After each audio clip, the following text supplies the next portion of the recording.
wabarakatuh. Berjumpa lagi dengan Miss Ani dalam acara Ngobrol Ramadan dari Studio 1 FIB School of Talent.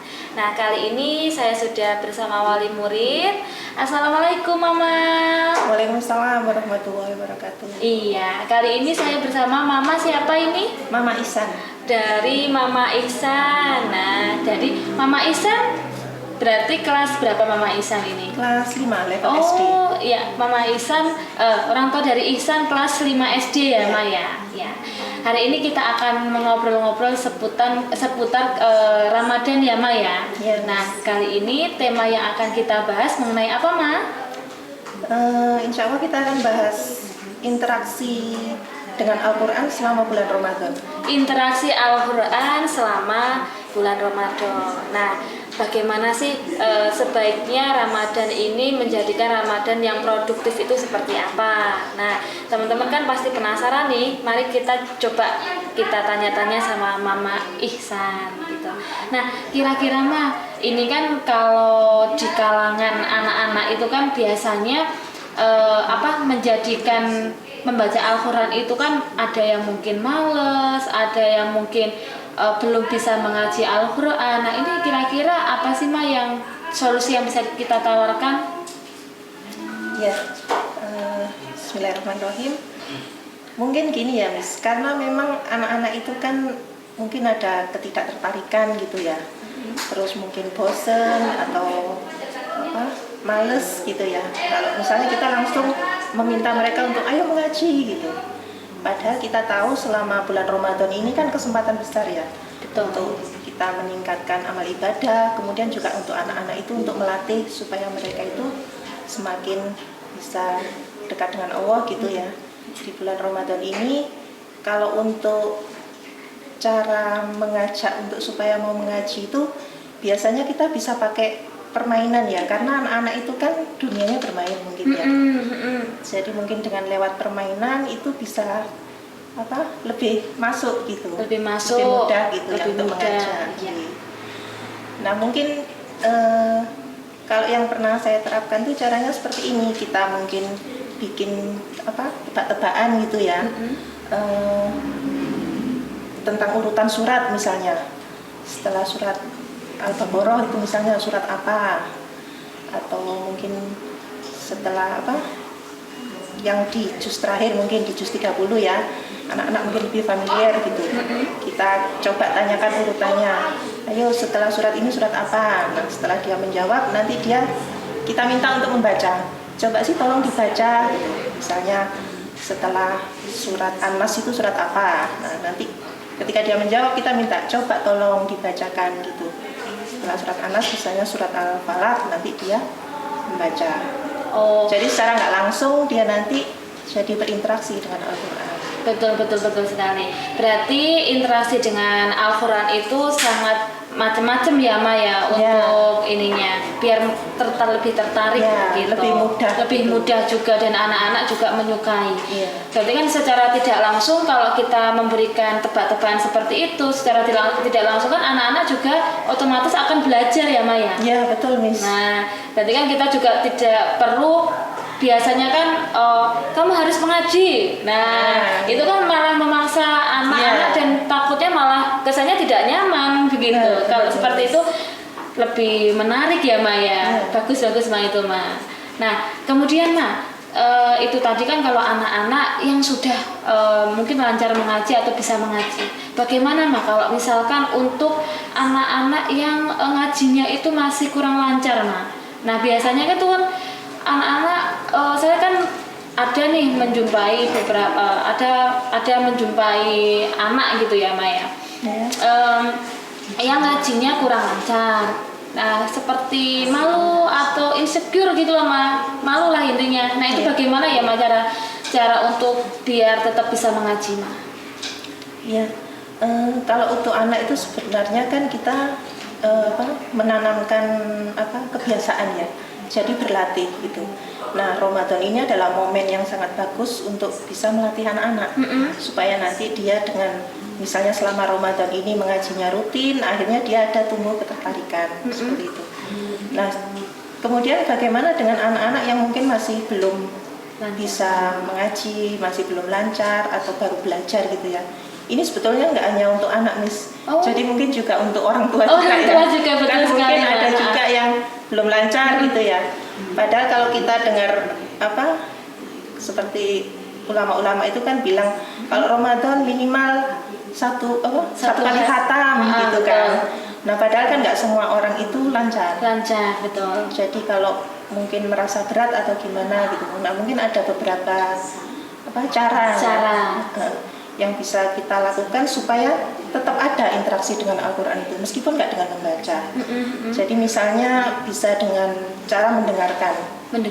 Ya, jadi tasmi ya, dengan mendengarkan bacaan orang lain. Jadi sekarang kan udah modern ya, Miss. Jadi tinggal klik aja kita bisa dapatkan murotan gitu kan, yang sesuai dengan keinginan kita. Pengen yang yang mana, yang dalam negeri, luar negeri, yang suaranya seperti apa, kita tinggal pilih. Nah kita dengarkan, itu interaksinya insya Allah pahalanya sama dengan kita membaca. Cuman syaratnya kita mendengarkan, benar-benar mendengarkan, bukan kita setel terus kita nyambi ngapain gitu. Nah itu kan jadi nggak ada interaksi ya. Betul. Kalau kita mendengarkan terus kemudian lebih bagus lagi kalau di situ misalnya ada bacaan teks Latinnya, kita bisa ngikuti. Bagi yang belum lancar mungkin seperti itu. Itu salah satu cara. Caranya. Kemudian ada lagi dengan mungkin membaca terjemahnya. Jadi karena belum bisa untuk membaca ayatnya, kita baca terjemahnya. Itu juga sama, berarti kita punya interaksi dengan Al-Quran. Intinya dalam sehari di bulan Ramadan itu kita nggak benar-benar kosong gitu, nggak blank. Meskipun kita nggak bisa baca ayatnya, kita baca terjemahnya. Atau mungkin bisa juga dengan menulis, Miss. Jadi kan sekarang itu ada ya namanya mushaf tulis itu. Jadi udah ada bayang-bayangnya gitu, tinggal menebali. Iya, saya pernah tahu. Jadi itu kan juga salah satu interaksi juga gitu. Jadi intinya dengan kalau kita bisa membaca, alhamdulillah bagus ya. Kemudian kalau misalnya belum bisa atau belum lancar atau masih kurang lancar atau mungkin waktunya yang kurang, kita bisa sambil mendengarkan gitu ya. Kemudian juga bisa dengan menuliskannya. Mungkin seperti itu beberapa contoh interaksi selain membaca ya, Miss ya. Iya, berarti di sini kan bisa dikatakan Maya, meskipun mungkin kurang lancar dalam hal ngaji atau membaca Al-Quran, itu bukan berarti kita meninggalkan atau tidak mau berusaha seperti itu ya, Mbak. Berarti kan masih ada banyak cara agar kita bisa berinteraksi dengan Al-Quran begitu. Salah satunya kan sudah disebutkan dengan Mama tadi. Benar. Itu juga bisa Maya. Dan apalagi kan di Ramadan seperti ini kan, kalau melakukan satu hal kebaikan itu kan pahalanya juga berlipat ganda. Seperti itu ya Maya. Bener, Miss. Jadi makanya kan kalau kita sampai lepas gitu kan eman. Betul. Jadi seperti dijelaskan bahwa Ramadan itu adalah bulan Al-Quran gitu ya. Jadi di bulan Ramadan itulah diturunkan Al-Quran. Jadi alangkah baiknya kalau kita mengambil peluang itu, jangan sampai dalam sehari itu kita lepas tidak berinteraksi dengan Al-Quran. Kalau alasannya belum bisa membaca, nah kita ada cara-cara lain. Betul. Gitu. Berarti kan meskipun belum lancar membaca, itu kan ada jalan yang lain seperti itu. Bukan berarti belum lancar membaca terus meninggalkan gitu. Nah, mungkin kan kalau misalkan di sini untuk sahabat FIB School juga, nah jadi tidak perlu malu apabila ada bagian dari sahabat yang belum lancar membacanya. Sahabat FIB juga bisa mengikuti kiat-kiat tadi, bisa mendengarkan dari, sekarang kan ada Al-Quran ya Maya, Al-Quran yang ada audionya juga ya, kemudian menulis apa tuh tadi? Mushaf tulis, jadi kayak follow the light gitu, mengikuti. Nah, biasanya kan ada nih kalau di toko buku atau mungkin di daring itu kan ada buku-buku yang bisa membantu sahabat FIB untuk menulis Al-Quran. Dan yang terakhir tadi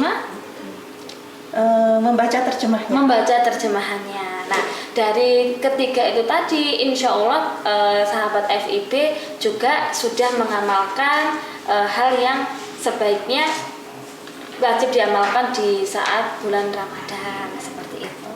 Nah, sangat bermanfaat sekali seperti itu. Bukan berarti yang hanya lancar mengaji saja yang mendapatkan pahala, yang belum lancar mengaji pun juga bisa mendapatkan pahala. Ya, berarti kan kita harus berlomba-lomba ya Maya mendapatkan pahala di bulan Ramadan ini. Mumpung Ramadan kita harus balapan seperti itu. Setahun sekali belum tentu di tahun depan kita bisa bertemu lagi.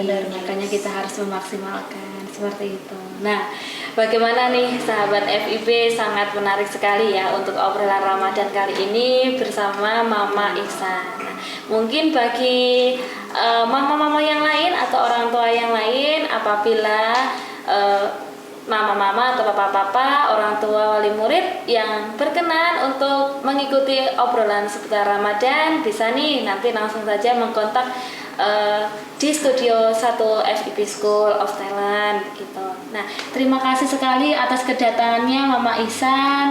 Mungkin kita ketemu lagi di lain kesempatan dengan tema yang menarik lainnya. Insya Allah, terima kasih atas kesempatannya. Terima kasih Mama Ihsan. Saya akhiri. Wassalamualaikum warahmatullahi wabarakatuh. Waalaikumsalam warahmatullahi wabarakatuh.